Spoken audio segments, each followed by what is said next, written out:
This is Duke University.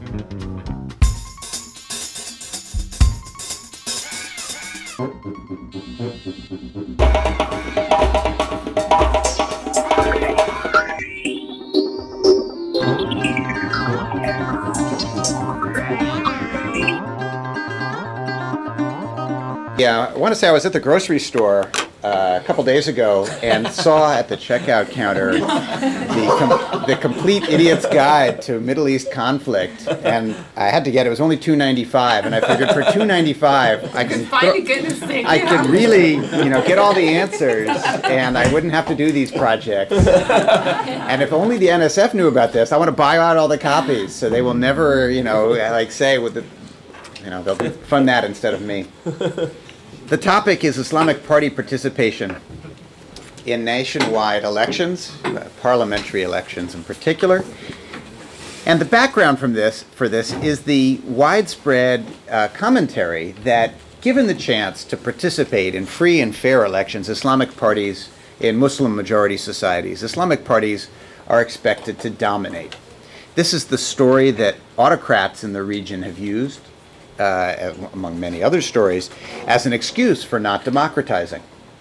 And of course, there are examples of free elections that Islamic parties have indeed dominated. The most famous, the first and most famous of these was the Islamic Salvation Front in Algeria in the early 90s, where this umbrella opposition Islamic party won 81% of the available seats in the first round of elections, and then the military stepped in, canceled the election, declared martial law, and as you all know, a civil war ensued.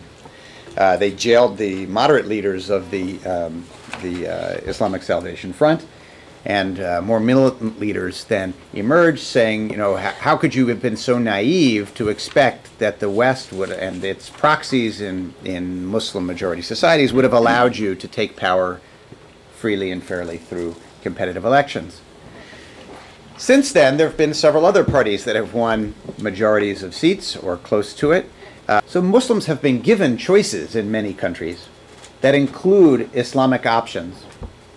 And let's see, let me, before I get to the results, show you that even though the number of Islamic parties has proliferated, the number of elections has also proliferated. So that the percentage of elections that in a Muslim-majority society, or a society with a significant Muslim population, I think we define this as 35% or more. So we could include places like Bosnia, Nigeria, and Malaysia, where we weren't sure exactly where around 50% or 40% of the Muslim population lay.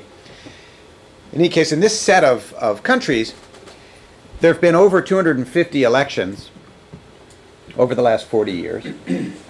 Some of them totally unfree and uncompetitive. I mean, Uzbekistan or something, which has 4 parties nominally, but nobody can name them, including a political science professor I interviewed when I was there 10 years ago. He's like, what's that other one? This is, the percentage of these elections that include an Islamic party, one or more Islamic parties, has gone up since the 1970s, so from 20% to in the 30s, percentage-wise over the last 10 years, but it's been pretty flat for a quarter century now. Somewhere around 30 to 35% of elections involve at least one Islamic party. In other words, it's not that every election these days includes an Islamic party. However, it's not a rare occurrence either. I'd love to get, as a future stage for this project, information on how many candidates are being run by each of these Islamic parties on a systematic basis. I think that would be a useful addition. The platforms, we were only able to get a third of Islamic party platforms. So to generalize from that to all the party platforms is hard to say. And yet I still think that based on these platforms, we're seeing a trend towards liberalization within the Islamic parties. However, more liberal positions are not associated with greater vote and seat performance for these parties than more conservative positions. In fact, we couldn't tease out any statistical significance from these or difference of means tests on any of these configurations for those kinds of differentiation. There's been a lot more Islamic parties competing in parliamentary elections than is generally acknowledged. These parties are generally not wildly popular. The freest elections do not lead to the largest support. These are all sort of negative kind of conclusions. But I think they run counter to common sense in the American political discourse. These parties have become more liberal over time, to the extent at least we can generalize from the 48 platforms that we've managed to collect. These liberal platforms are not more successful than less liberal platforms, and we could switch that around. The less liberal ones are not more successful than the more liberal ones.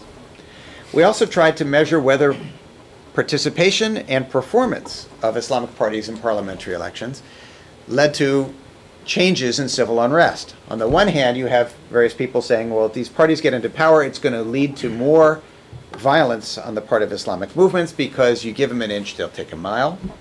On the other hand, you have people saying, if Islamic parties are brought into routinized electoral politics, then the need for extra legal, extra institutional Islamic movements will decrease, and therefore we would see less civil conflict and violence. Khatami, a number of years ago now, was talking to some reformists there who were saying that Iranians had decided after a generation under an Islamic state that there truly was no Islamic way to collect garbage. And therefore, they wanted an efficient government. They didn't really care if it called itself Islamic. They just wanted the garbage picked up. And there may be some truth to that, and it may be perhaps generalizable to these other settings, where people want parties that will deliver on bread and butter type of issues, and the fact that they call themselves Islamic may end up being less important than whether they're perceived as being opposed to corruption or serving other sorts of interests. Produced by Duke University. Online at duke.edu.